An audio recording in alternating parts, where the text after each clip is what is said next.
Hey everybody, my name is Scary Spikes and welcome to another Star Citizen video. In today's video, we'll be talking about the Argo RAFT, the reinforced armored freight transport from Argo Astronomics. But before we get started with that, of course, a very big and special thank you to one of our VIP Gold contributors. This week, that's going to be Donovan.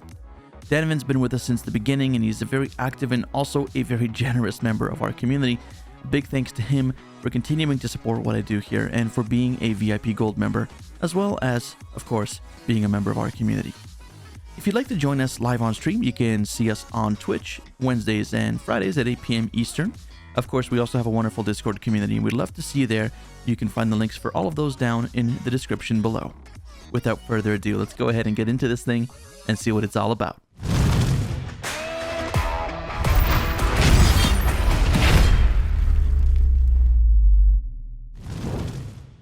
The Argo RAFT is a straight-to-flyable ship in 3.15.1 and made its debut during the Intergalactic Aerospace Expo 2951 from Argo Astronautics.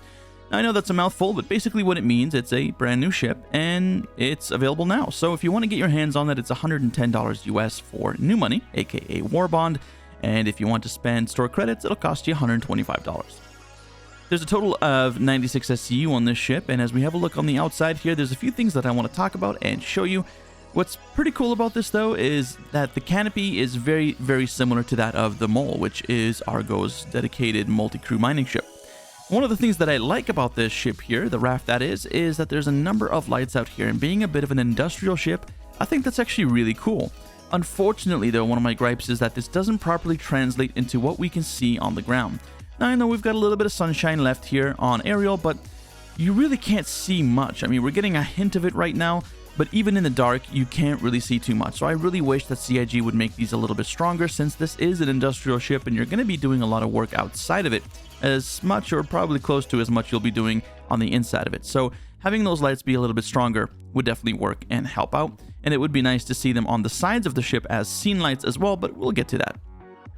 One of the other things that's notable here is that we have a pretty cool looking airlock here. This is a circular airlock on the outside, and of course just a regular door on the inside. What's really cool about this, though, is you'll see when we go through the interior tour, is that this is actually a proper airlock room with both of the doors being actuated manually instead of automatically. I really, really wish that more ships did this, honestly. It just makes sense. I don't want my immersion broken, and I know this sounds petty, but I don't want my immersion broken by having both of the airlock doors open automatically at the same time. It just kind of plays with my OCD a little bit. But that being said, let's move on to the side of the ship here. This is going to be the port side of the ship. And you'll notice that we have a pair of VTOL thrusters, and this is exactly the same on the starboard side as well. So we have a pair of VTOLs here, one in the front and one in the back. And then we also have these things as main thrusters as well. So as soon as you take off, you can press the K key and it'll rotate them around and use these as main thrusters, which is kind of nice. But you'll notice here as well that we have some very sturdy landing gear also, which is very, very nice to see. And they do hide away really well too when you are ready to get up and go. We can start to see the cargo containers here as we make our way towards the rear of the ship, and each of these containers will carry 32 SCU, and there's 3 of them there, so we've got a total of 96 SCU. Now, unfortunately, these cannot be detached and messed around with right now, but as you can see here, it does look like we'll be able to do that in the future, and in fact, CIG has all but confirmed this in some of their communications with us in the past. What's really interesting, and something that one of our community members brought up, is that there's quite a decent amount of space in between these containers. Now, I don't think that's really that much space considering that you actually have to have these arms here, but it does look like those arms are on rails, so it makes me believe that we are going to be able to have bigger or smaller containers here based on what we need, and that we'll be able to pick them up and drop them at whim. So that's definitely something interesting to look forward to and something exciting in the future of the Argo RAFT. Looking in the back here, we can see that we do have a pair of dedicated thrusters as well for forward flight. And moving around towards the starboard side of the ship, we'll notice that everything is very similar to the port side, in that we still have a good view of the cargo containers, we still have our 2 landing gear here, and of course we also have our pair of VTOL thrusters. There is 1 ingress point into the ship and 2 egress points. So the first one is going to be right here. There's going to be a button that you can press to bring down the elevator, and this will take you to both the lower and the upper deck. It's important to note that at the moment, at least, the elevator seems to be a little bugged, so you may have to try to walk onto it a few times before you can actually get onto it. Now, I did mention there was one ingress point and 2 egress points, and that being that the elevator, of course, is also an egress point, but this is also an egress point. I don't count that as an ingress point at this time because really there's no way to connect with other ships or stations, but hopefully that will change in the future. Being an industrial transport ship, this thing definitely does not excel at combat, but it has a few small armaments to help you defend yourself against smaller threats, including a pair of size 1 laser repeaters up front for the captain, and a pair of size 3s up top for the co-pilot in a remote turret. Entering the ship at the lower level using the main elevator brings you to this vestibule, which gives you access to the bridge, the airlock, and the crew quarters. Before we take a look at those two though, let's have a look at the bridge first, and honestly this thing looks very similar to that of the mall. It's just really clean and super industrial looking. Lots of space here for the 2 pilots, and of course we also have a really nice orange accent throughout the entire cockpit here. Go ahead and have a seat in here and have a look at what we have to work with. Yeah, so just a very clean design, very similar to the mole. We've of course got orange accents absolutely everywhere, which, as you know, I approve of. And of course we have the 2 sticks, which is a very common setup for a ship of this type. What I really like is all the little details here on the sticks as well. It's just really nice to see as CIG worked all those little details in there. Now, of course, we have a 2-dimensional radar. We have some physicalized buttons above, below, and to the right of the radar. And yeah, I'm still going to complain about that floating text because why not? We have the annunciator panel here. This will tell you what's wrong with your ship if you have any power or heat issues or weapon issues or anything like that with your thrusters, radar lock, missile locks, quantum fails, all sorts of things over here. And then, of course, we have our 3 MFDs up top, which are going to give you, by default at least, access to your power, your comms, and then, of course, your shields, which is pretty much all you need anyway. And if we pop out of the seat here, we're going to have a look that we have a very similar setup for the co-pilot. Let's just have a look at that very quickly. So for the co-pilot, of course, we don't have a radar. We still have a nice dual stick setup here. But between the legs here, we've got just a single MFD. And then up top, we have 3 MFDs as well. 2 of them showing the same information, which is kind of weird, but hey, whatever. That's actually pretty good. 4 MFDs for the co-pilot is really nice, and you don't see that on a lot of other ships. So good job, Argo. Well done. Let's go ahead and have a look at this airlock that I've been praising now for the longest time, because honestly, this is what you want your airlock door to do. And that is nothing until you press the button. Now, these do close automatically after a time, which is also good. And man, does this not give you Aegis vibes right here, everybody. I'm telling you. Pressing the close button here will close the door, of course. And then we have this nice circular airlock with nice orange paint, which will open up thusly with the press of a button as well.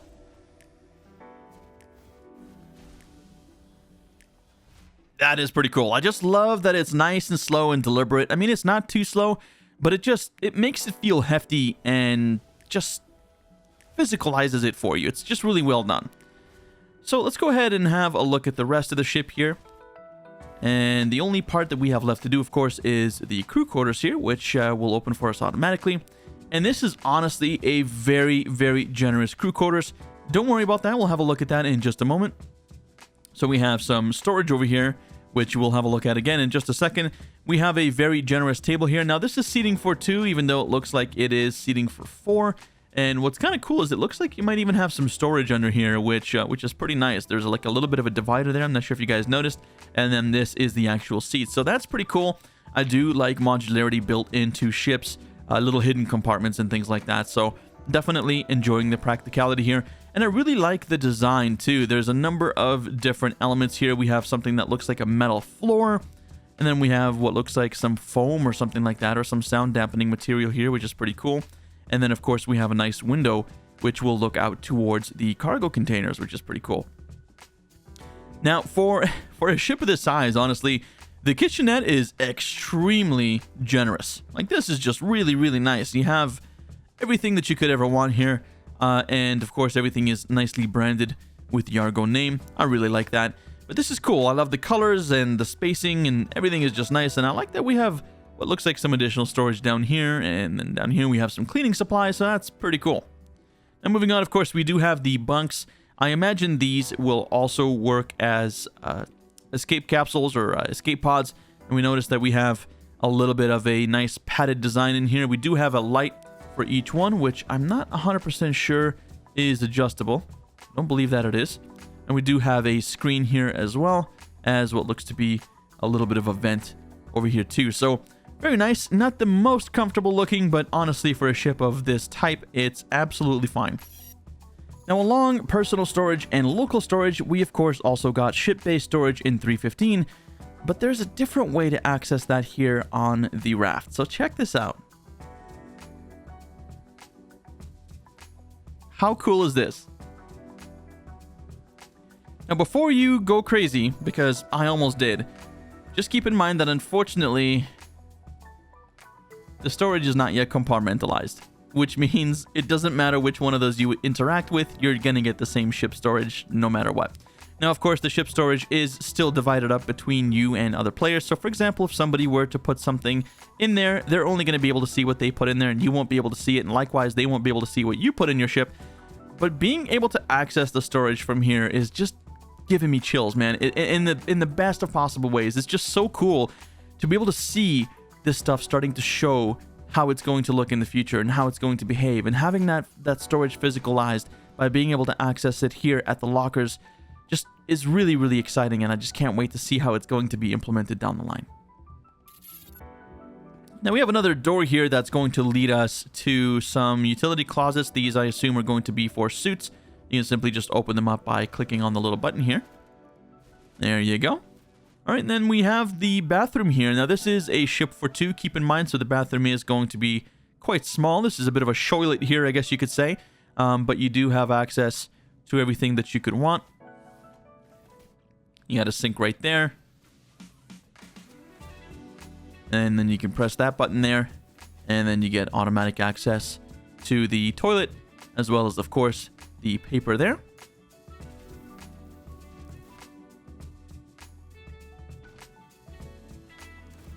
You got some storage down here, which is pretty cool.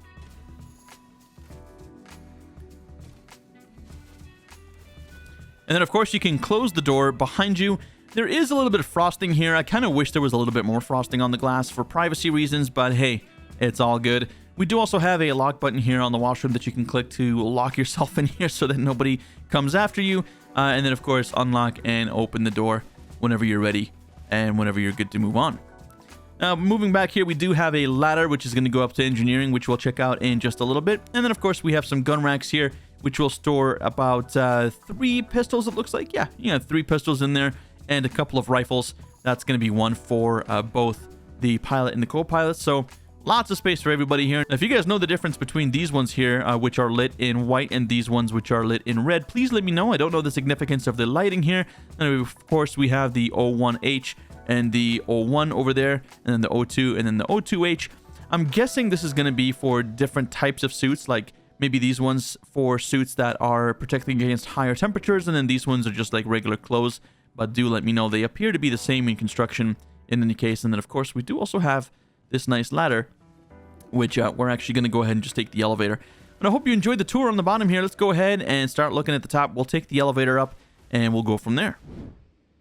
Taking the elevator up to the second level brings you to engineering. This is deck 2, and this is admittedly a much smaller deck than the first deck that we saw just a bit earlier, but very important nonetheless. Now, the very first thing that you'll notice here is that there's so much atmosphere in this room. Now, it's largely a pretty useless room. There's not a whole lot going on here other than just a little bit of eye candy, but man, that eye candy.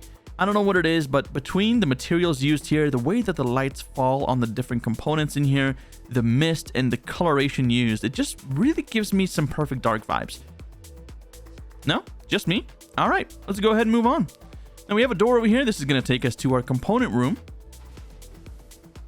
And inside the component room, you can see that we have a number of panels, so we can start to open these up, which is going to start to reveal our coolers, which will be up here. And then, of course, we also have these ones, which are going to reveal the power plants and the shield generators. I actually really like the way these open. It's really cool. Yeah, there's the shield generator and power plant there. And then, of course, we also have the jump drive in here. It's interesting that it says jump drive. It's a quantum drive. We can't jump just yet, but there you go. And all of these are size 2, so notable there. And kind of nice to see that there's a little bit of detail here that's very, very reminiscent of Argo itself. So that's pretty cool. Over here, we can see that we have the ladder that's going to lead us down to the lower deck, and of course, the suit and gun locker room alongside the washroom just outside of the crew quarters. And the last place that we're going to take a look at is this. Now, this is so cool. First of all, the ambiance in here is absolutely awesome. We have this little screen over here, and we have a ton of little windows that bring in some natural light. Of course, it's just nighttime at the moment, so we're just able to see these beautiful stars. But this is the support station, and I imagine that this is going to be used, as you can see here, we can see all of our cargo containers, for the loading, unloading, and management of all the different cargo containers on the ship. So I'm wondering if this is something that the co-pilot's going to be able to do, or if maybe you have an extra person on the ship, you can get them to do that for you. But definitely very exciting, and nice to see that they've already implemented this ahead of all the different changes that we can expect. And of course, with the cargo refactor coming down the line in a few short patches, it's going to be pretty awesome. So let's go ahead and take this ladder down and get in our pilot seat, fly over to the station and dock this thing, sell all the goods, and then of course, we'll have a look at Games to see how we can make this ship even better. Although there's not going to be too many changes, but that being said, we'll see you there.